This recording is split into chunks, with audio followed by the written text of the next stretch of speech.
One of the most successful modern-day value investors, Mohnish Pabrai, has repeatedly said capitalism is brutal.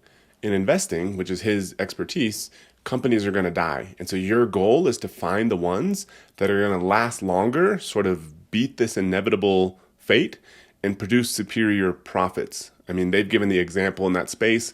Very few businesses have been around 100 plus years, 200 plus years, 500 plus years. Eventually, they all kind of end up dying, and most of them have much shorter lives. And so in e-commerce, stagnation doesn't work because markets change, competition enters, platforms evolve. And so if you own an e-commerce business or want to build a successful one, you have to evolve too if you want to survive in that space. So the big message I want to drive home right now is you have to keep improving your products or your merchandise if you want your e-commerce business to survive.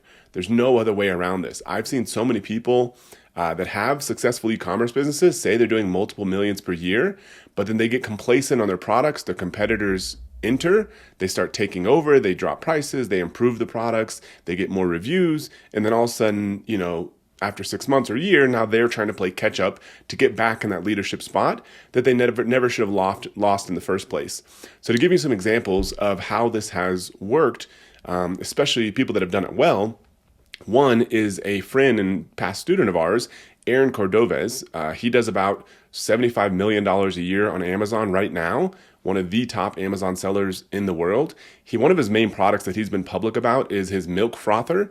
So his brand is Zule. If you just literally search on Amazon milk frother, you'll see it there all over the place. His product now has 50 variations because that's one of the tools that allows him to win. He's never getting complacent with a product. He's constantly improving his marketing and the product itself, adding more variations. And I saw one cool thing that he did the other day because I actually bought one of these for our house here in Colorado. He's got an executive series of his product. So this is kind of a more premium version, or at least more premium packaging for his milk frother.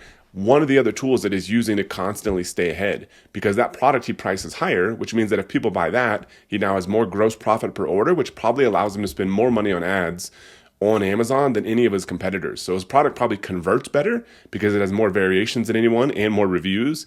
And then now probably has a higher average order value, even though he's not necessarily selling at a higher price than anybody else because he's got these additional variations. So he's somebody who knows the Amazon game, e-commerce in general, and is constantly staying ahead. And so even though he has the top product in his space, he keeps improving it because he doesn't want anybody else to ever take that away from him. Another bigger company that has done this very well is a year ago or so, I read thousands of pages about Monster Beverage Company, basically pulling down their public filings to find out how did they go from being a $30 million a year business to a company that's now worth $60 billion that does, I believe, about $9 or $10 billion a year in sales. Like, how did this happen? They didn't start off selling energy drinks, which is what they're known for now and what produces most of their revenue now.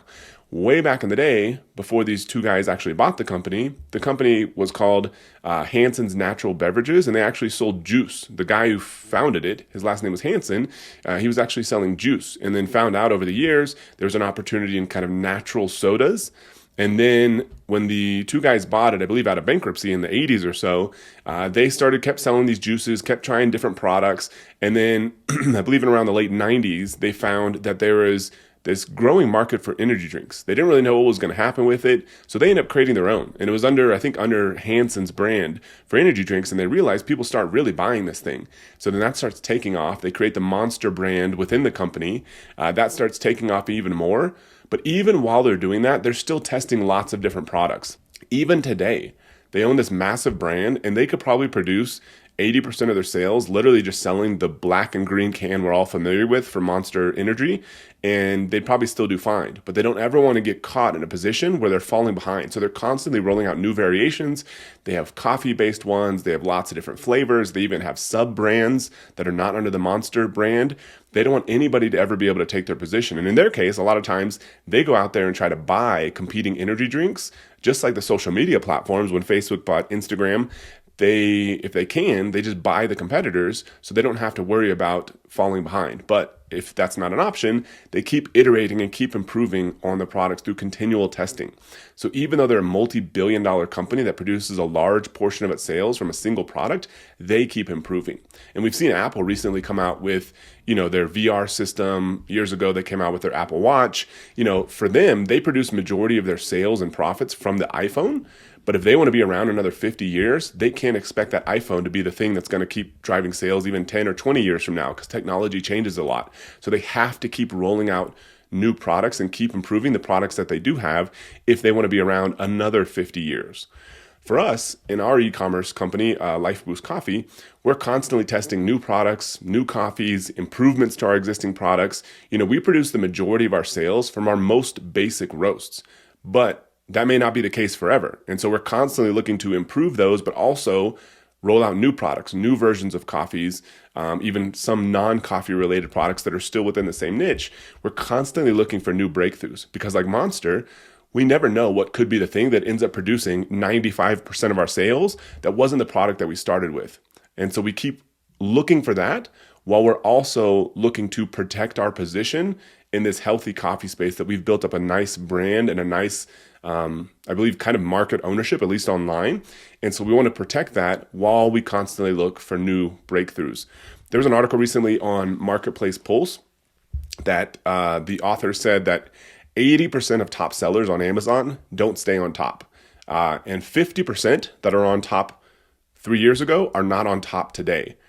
Because there are always people who want, there's, first off, two reasons. One is people get complacent. They're doing well. All of a sudden they start coasting. They start stop working. They don't hire anybody that's hungry and aggressive to grow the business. So they've got a bunch of people that are kind of doing the work, but nobody's really pushing growth and pushing to stay on top.